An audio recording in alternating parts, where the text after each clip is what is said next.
In 2021, Kevin Strickland was exonerated for a triple murder after spending 43 years in prison.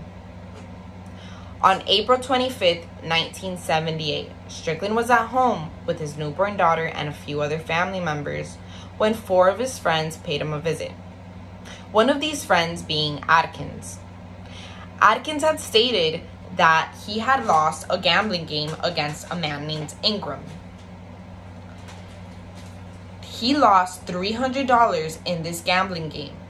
The 4 men and Strickland discussed on how they were going to get revenge. Shortly after they had this conversation, the 4 men got in the car and left Strickland's home, leaving Strickland home with his newborn daughter and his family. When they left, unknowingly to Strickland, they went to Ingram's home, where they decided to break in and enter. There were 4 people in this home. They tied them up to chairs and they shot and killed 3 of those people, execution style. One of the people survived, which was Ingram's girlfriend, Cynthia Douglas. Cynthia Douglas was able to escape from being killed by pretending to be dead. She rested her head on her dead best friend's shoulder until they left and she was able to run for help. Not even 24 hours after witnessing her friends get brutally murdered, she was brought into questioning by police. She still had blood and brain matter on her face and in her hair. We can imagine her state of mind at this time. Douglas's family has said the detective on the case, Richard Zulik, pressured Douglas to choose Strickland out of the lineup. According to court records, Cynthia recalls hearing, "Just pick Strickland out of the lineup and we'll be done."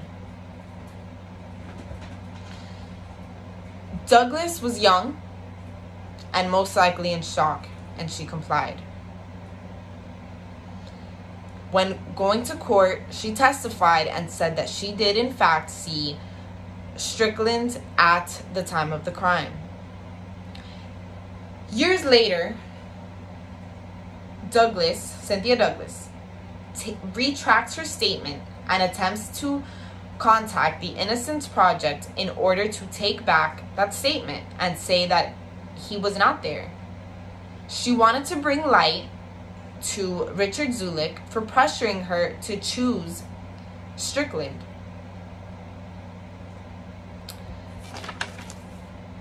In Casson and colleagues' article, it states that evidence now suggests that prejudgment expectations can indeed influence interrogators, jurors, eyewitnesses, and experts in a range of forensic domains.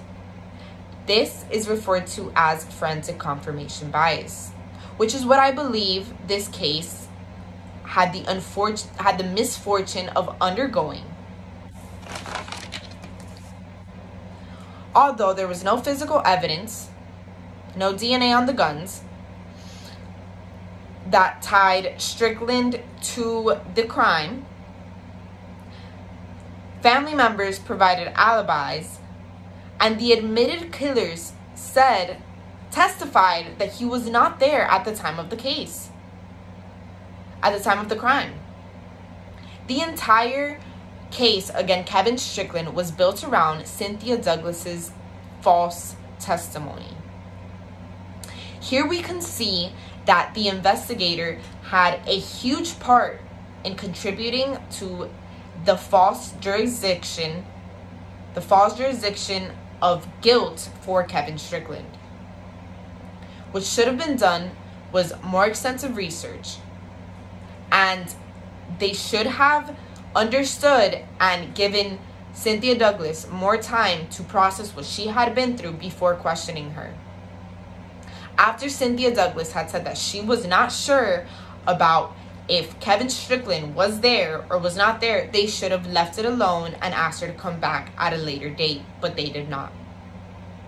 Unfortunately, this caused Kevin Strickland 43 years of his life in prison. It cost him never being able to see his daughter grow up or being at his mother's bedside when she passed away. These are things that need to be able to change in our court systems in the United States today. Thank you for watching, and I hope this was informational for you.